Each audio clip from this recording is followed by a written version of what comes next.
matin. Bernard Poirette. Invitée de RTL ce samedi matin, la journaliste Marie-Monique Robin. Bonjour. Bonjour. Merci d'être avec nous. Pourquoi, un peu partout en France et dans le monde, va-t-on manifester aujourd'hui contre le géant américain Monsanto? Est-ce qu'il y a une prise de conscience des possibles ravages causés par cette boîte américaine? Très clairement, partout dans le monde, effectivement, dans toutes les villes, aussi bien en Amérique du Sud, en Afrique, en Amérique du Nord.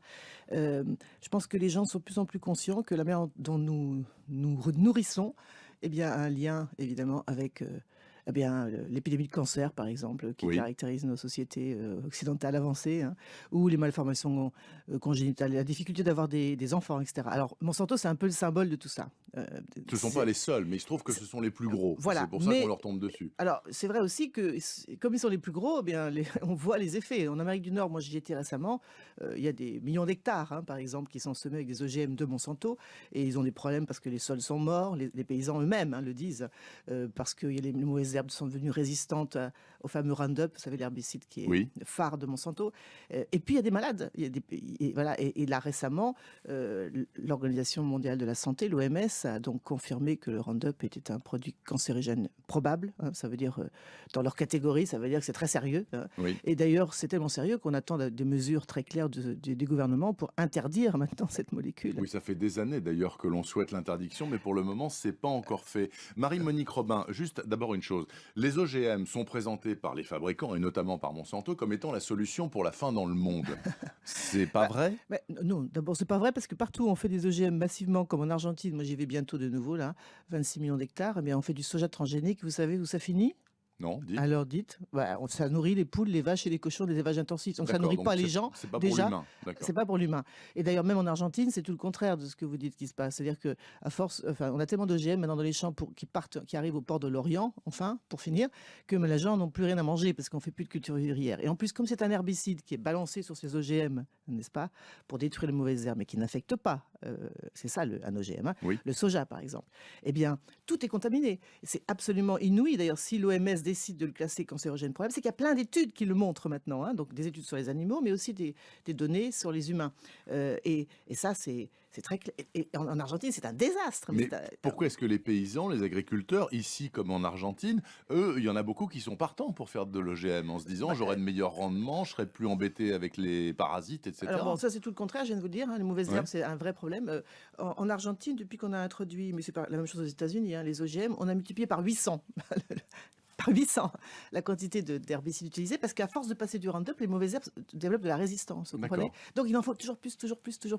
Et c'est un vrai casse-tête. Moi j'ai rencontré des producteurs américains que j'ai filmés même dans mon film Les Moissons du Futur, qui disent nous on voudrait tout arrêter, mais on ne sait pas comment faire parce qu'il n'y a plus de semences non transgéniques aux États-Unis.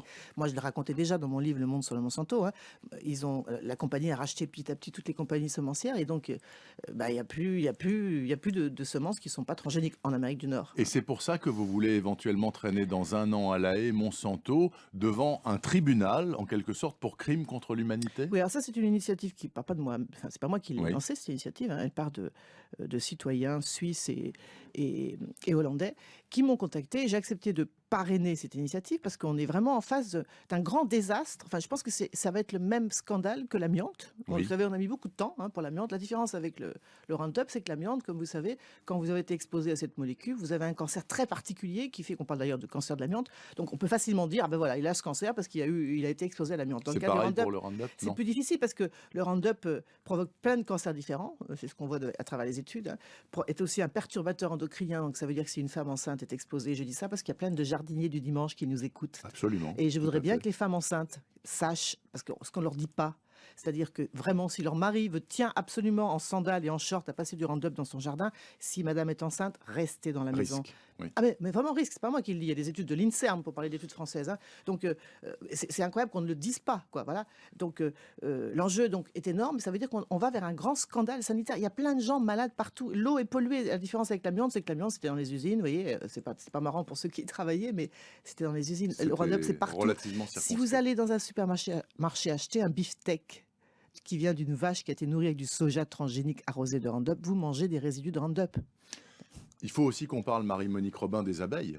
Bah, Ah parce oui, que, bon, voilà, on a lu le reportage à 8h30, 35% de bien mortalité sûr. dans les colonies d'abeilles. Ça aussi, c'est Monsanto et ses copains? Alors, c'est pas voilà, Monsanto et ses copains, tout à fait, vous avez raison, c'est tout alors vous avez parlé des néonicotinoïdes, c'est évidemment les substances qui sont les plus, montrées du doigt. Je suis triste de voir que la France a beaucoup freiné, le gouvernement français, Ah oui. pour qu'on c'est ce qui s'est passé, hein, vraiment, Mmh. alors que vraiment là, le Alors dossier maintenant, il y a est un nouveau plan là qui a oui, été oui, lancé mais par la madame, si on en est Royal. encore là, c'est parce que la France traîne la patte, hein, c'est vraiment pas bien.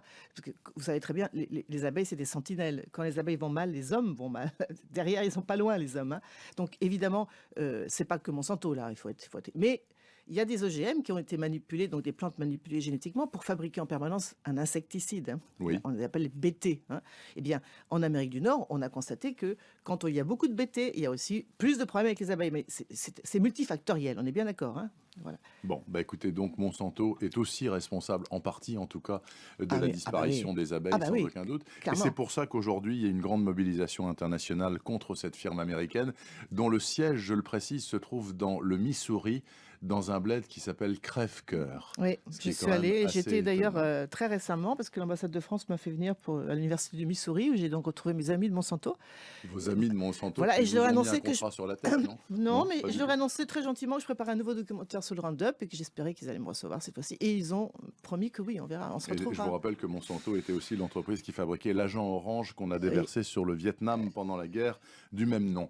Merci beaucoup Marie-Monique Robin, invitée d'RTL ce samedi matin, à l'occasion donc de cette journée internationale de mobilisation contre Monsanto. Bon week-end à vous.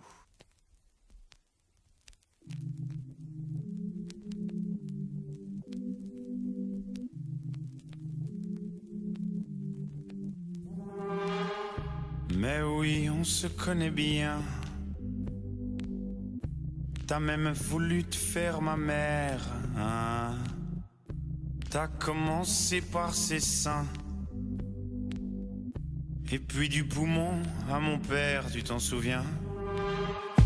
Cancer, cancer, dis-moi cancer, cancer, cancer. Qui est le prochain? Cancer, cancer, oh dis-moi cancer, cancer, cancer. Qui est le prochain? Et tu aimes les petits enfants. Décidément, rien ne t'arrête.